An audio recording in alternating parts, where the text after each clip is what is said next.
Audrey and I wanted to make a video. I wanted to make a video of how Audrey and I do the analytical tasks 1 through 6 at home. I always write the sentence for Audrey, but that's just what works for us. They also suggest that you dictate the sentence as the parent and the student writes it. And since I'm writing it, I make mistakes on purpose so she can catch it. Okay, let's read the sentence. Jesus greatly loved me and he died for me. Is there a subject? Yes. Is there a verb? Yes.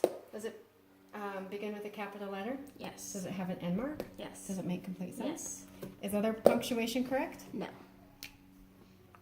Okay, why'd you do that? Because it's fanboy. Mm-hmm. Comma before the fanboy. Is other capitalization correct? Yes, because he is referring to Jesus. Okay. Is everything spelled correctly? Yeah, no.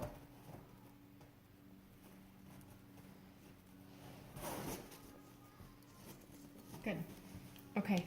And that's check mechanics. Now we're on to question confirmation. But first, let's identify our first independent standalone clause. Jesus greatly loved me. Yeah, that can stand on its own. Do you see anything else that stands on its own? He died for me. Yep, that can stand on its own. Okay. Who loved me? Jesus.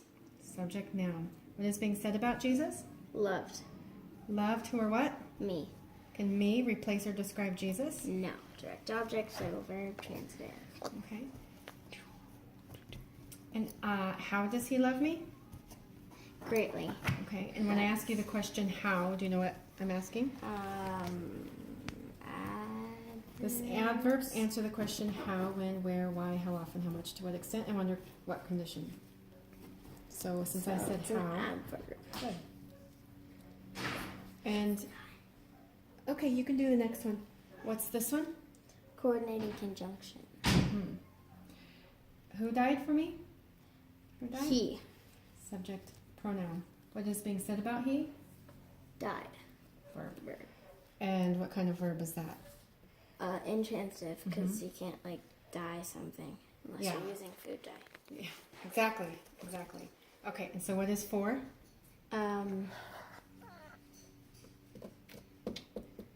Preposition. Mm-hmm. Why is it not a fanboy?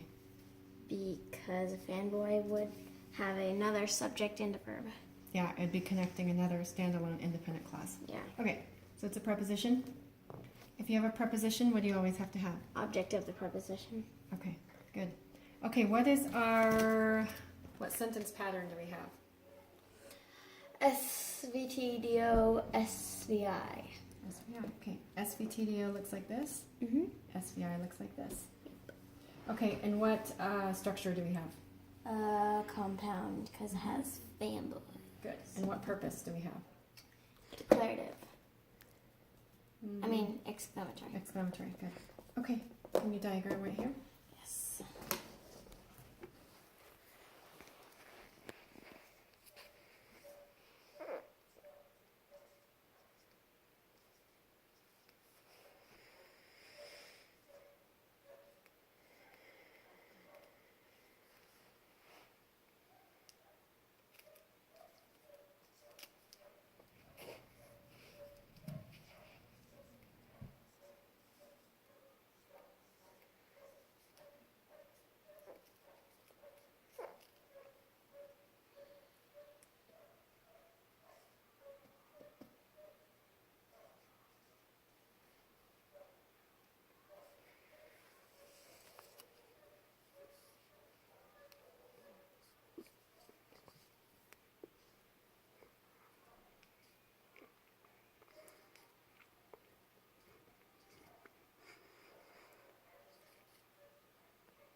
Because preposition, we do this motion because it goes off the... Okay, good. So now we're going on to, that's tasks 1 through 4. So if that's all you're interested in, then you can stop the video now, but we're going to go on and show task number 5 and number 6. So I'm going to erase that. I know all your hard work, sorry. Okay. we have the purpose right now as exclamatory. So can you change this? I'll do that so it's a lot easier to see. Change this to declarative. Good. Now change it to interrogative 3 ways. First way is to do this. And read it. Jesus greatly loved me and he died for me. Good. Or who greatly loved me and who died for me? Good. Or did Jesus greatly love me and did Jesus die for me? Good. And then change it to imperative. Greatly loved me and died for me. Good. Okay, so we did rewrite by purpose. Let's rewrite by structure. So right now it's a simple structure. It's a compound structure. Change it to simple. What? It's compound right now. Change it to simple. Jesus greatly loved me. Good. Now make it complex. Jesus, who greatly loved me, died for me. Good. Now can you do compound complex? Jesus greatly loved me, and Jesus, who greatly loved me, is strong, and he died for me. Good. That's it. Good. Okay, and then now we'll go to the quid et quo. That's task number 6. And we haven't covered this in class yet, but I'll show you now. So you can stop the video now if you don't want to do this just yet. Okay, so we put the sentence here, all along here, and then we just copy our identification here.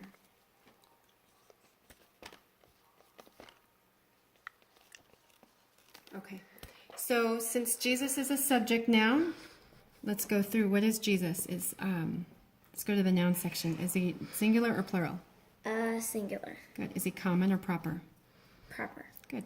Is he concrete, abstract, collective, or compound? Concrete. Concrete. And if you don't know the answers to those questions, you just go to your 112s chart here and go to the noun section, and this has all the answers here. Okay, so let's go to greatly. It's an adverb. So we go down to the adverb section. Is this a let's go to adverbs. Is it simple, flexional, or affirmative? And if you're not sure, then simple up here is a one-word adverb with no suffix. If it's a flexional, then it's an ly adverb. If it's affirmative, then it's just yes or certainly. Flexional. Yeah, because it's an ly. Greatly. So it's a flexional. And then its degree, is it positive, comparative, or superlative? So do we just say it's greatly, or do we say it's more greatly, or do we say it's most greatly? Greatly. Good, so it's just a positive. Okay, good. So then our next section is a verb. So we'll go down to the verbs. And if you want the answers, you would flip to your verb chart right here. So this verb, Audrey, is it intransitive, transitive? Well, we already identified that, right? Okay, is the tense past, present, or future? Or present, past, or future? Past. Because ed. Good. And is the form simple, perfect, progressive, or perfect, progressive? Does it have a form of to have, or to be, or to have and been? Or is it all by itself? It's just by itself, right? So it's Right. simple. Good. Okay, is it singular or plural? Singular? Yeah, because verbs don't... The rule is that the verb has to agree with the subject doing the verbing. So is our subject singular? Yeah. In that case, our verb has to be singular. Is it first person, second person, or third person? Well, first person is a finger that you point to yourself. Are we saying I love? I, you, he, she, it, we, you, they. Yeah. So it's... We're Second still doing person. left, right? Second person looks like this, like a you, and you point to somebody saying you. Wait, so it's... Are we saying I loved? I, You I, loved? you, he. It's third person. Yes. Because it's Jesus greatly loved. Is the voice active or passive? Is the subject doing the verbing or receiving the verbing? He's doing the verb. So active. Okay, mood, indicative, subjunctive, or imperative. Indicative is right here. It's just a statement or a question. Imperative we know is a command, and Yeah. subjunctive is condition contrary to fact or expresses a wish. So is he making a statement or a question? Or is he stating a wish, or is he commanding? No, he's a statement. Okay, so Because he's just saying Jesus greatly loved. yeah, so it's indicative. Okay. Direct object. Do you know where we go on here for direct objects? Somewhere. Well, let's figure it out. If we go to the noun page for our Spidapona, we see that a direct object is a noun. So we go to nouns, which is right there. Yes, so is me singular or plural? Singular. Good. Is it common or proper? Common. Good. And is it concrete, abstract, collective, or compound? Concrete. Because I can actually touch and feel. Okay. Okay. Conjunction. So that's all the way down here. Is it a coordinating? And you can go to your conjunctions page here if you're not sure. So is this conjunction coordinating, subordinating, correlative, or a conjunctive adverb?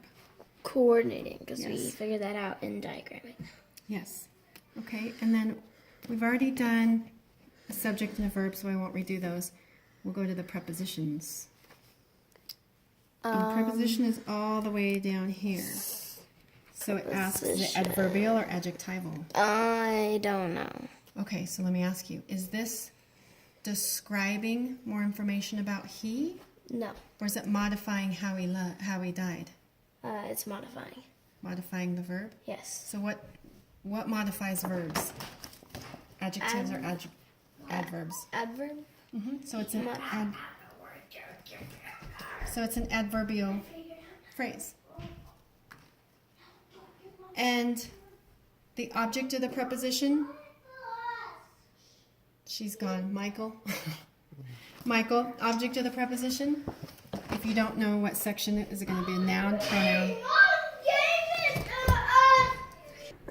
Okay, we're back after that commercial break. Object of the preposition. Do you know if that's noun, pronoun, adjective, verb, or adverb? Or do you know what it would be? No. Okay, so I would go back to our noun chart, because nouns are lots and lots and lots of different things, right? So look, we found object of the preposition on this list. So if you're not sure, you can always check and see if it's one of the roles that a noun plays. And it is. So we're going to go to the noun section. Is me singular or plural?